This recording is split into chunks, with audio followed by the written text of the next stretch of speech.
Hello, good morning mga guys. Today we are going to check this car, Ford Explorer 2003 model. The problem of this car is the engine won't start, so we need to check step by step. First is the power supply, second is the fuel, and the next is the compression of the engine. But before we going to that procedure, we need to check the computer first so that we can determine the trouble code inside the computer box. So let's go. So ito po yung makina niya. Yan yung makina niya. 6 cylinder siya. So ito ang titingnan natin kung anong problema niya, bakit ayaw niyang umandar. So this one. Okay. So sana patuloy niyo yung panoorin ng aking video para makasama rin kayo sa pagtuklas ng problema sa makinang na to. This is our computer here.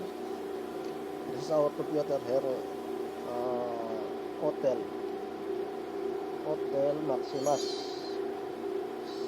So ito talaga yung karamihan namin ginagamit dito pang check ng trouble code para malaman kung ano ang trouble ng bawat sasakyan. Pero ito hindi lahat ng sasakyan nagagamit, hindi kaya sa ibang computer. So, sana patuloy na manood at huwag kalimutang mag-like and mag-subscribe sa YouTube channel ko. Isaksak natin yung connector from the computer box to the scanner.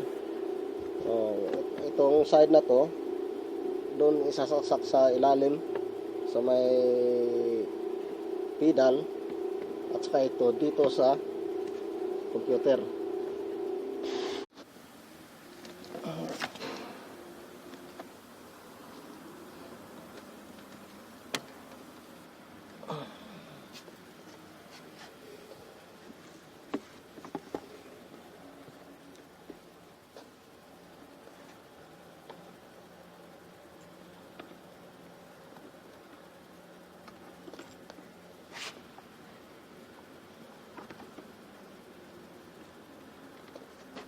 So ayan na, na-connect na ang connector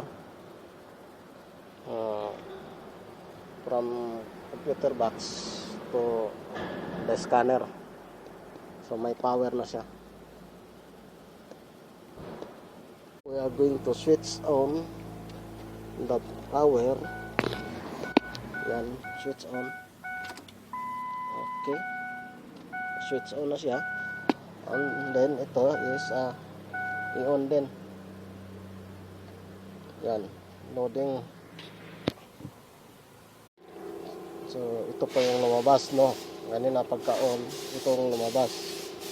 So ito kay mayroon siyang Asia, Europe. So itong kay natin na sasakyan is American model, gawa ng Amerika. So pupunta tayo ng US. Tapos dito makikita natin yung Ford. For example, kung sa Asia is makikita mo yung mga sasakyan na yan na pwede niyang i-check. Yan. Europe, ayan, makikita mo yan. So dito tayo sa US. Sa US, ayan. Ayan, may Ford, may GM, may Ford, may Chrysler. So dito tayo sa Ford. Yan. So dito kay bago pang sinaksak yung computer, so dito tayo sa start new session, all others.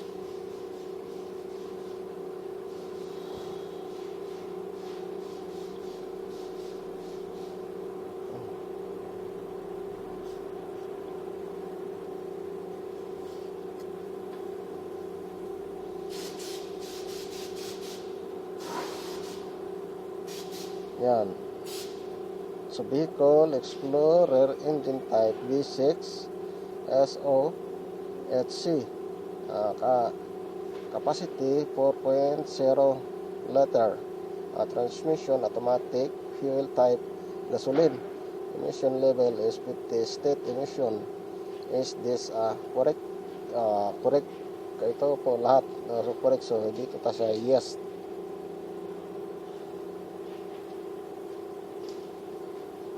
So pwede naman natin i-control. Yan, makikita natin yung ano dyan. So sorry, escape. Control. So makikita natin ang lahat ng description. Automatic, anti-brake, sa 4x4 control module. Yan. So ito kaya hindi umandar. So dito tayo sa powertrain control module. Pwede rin dito sa auto scan. Pag auto scan medyo matagal. Kasi lahat ng mula sa transmission hanggang sa mula sa makina hanggang transmission to lahat ng mga ini-scan niya. But maganda dito sa control unit. So dito tayo pupunta sa powertrain. Yan.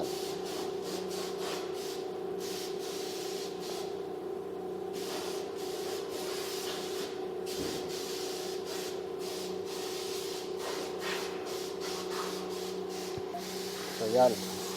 Pwede nga dito mayroong makikita tayo red codes, RS codes, live data, active test, and special function. So ang unahin natin titingnan is red code. So ito may option siya tatlo. So ang is key on engine off, key on engine on. So dito tayo sa una kasi hindi naman siya aandar eh. So dito tayo sa una. Yan. So yan, yes. So tingnan, makikita natin ang trouble code ngayon.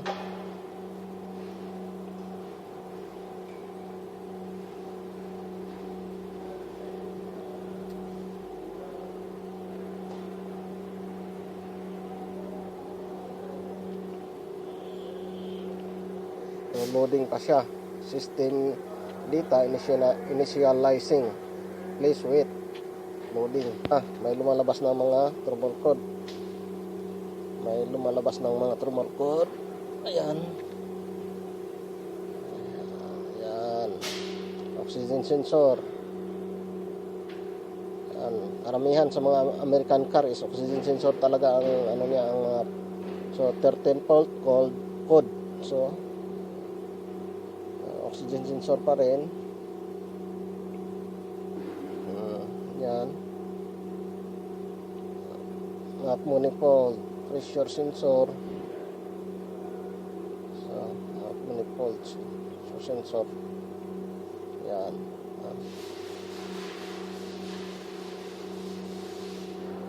Fuel pressure sensor. So maybe fuel pressure sensor ang isa din sa kadahilan ayaw mandar, baka mahina yung pressure ng gasolina. Malaman natin yan mamaya pag i-check natin doon. May mga paraan tayo diyan kung paano mag-check dyan. Yan. Manifold pressure range.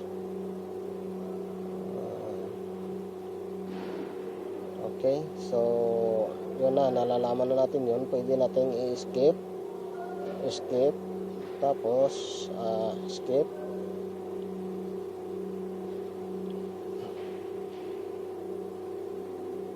tapos erase code.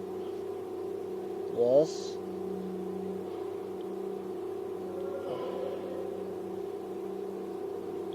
Okay, wala na siyang DTC, so i-try natin i-start. Medyo mahina yung baterya. Namatay tuloy yung computer. So now i-scan natin ulit kung may trouble code pa bang natitira. So control unit, powertrain,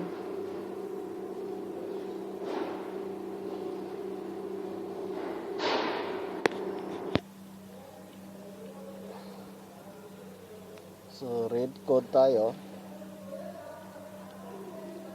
Red code. Yes. Okay. Yes. Yes. Iris code. Yes. Ay, red code tayo. Tapos, dito tayo sa yan. Yes.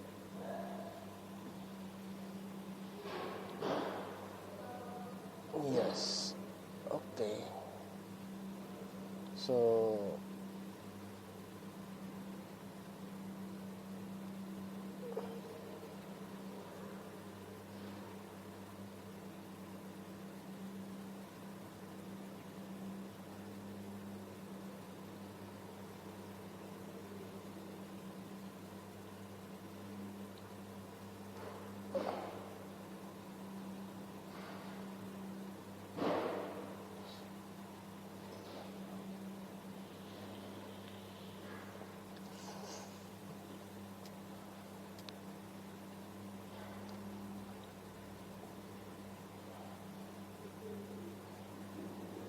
So, ito pa rin ang lumabas, oxygen sensor.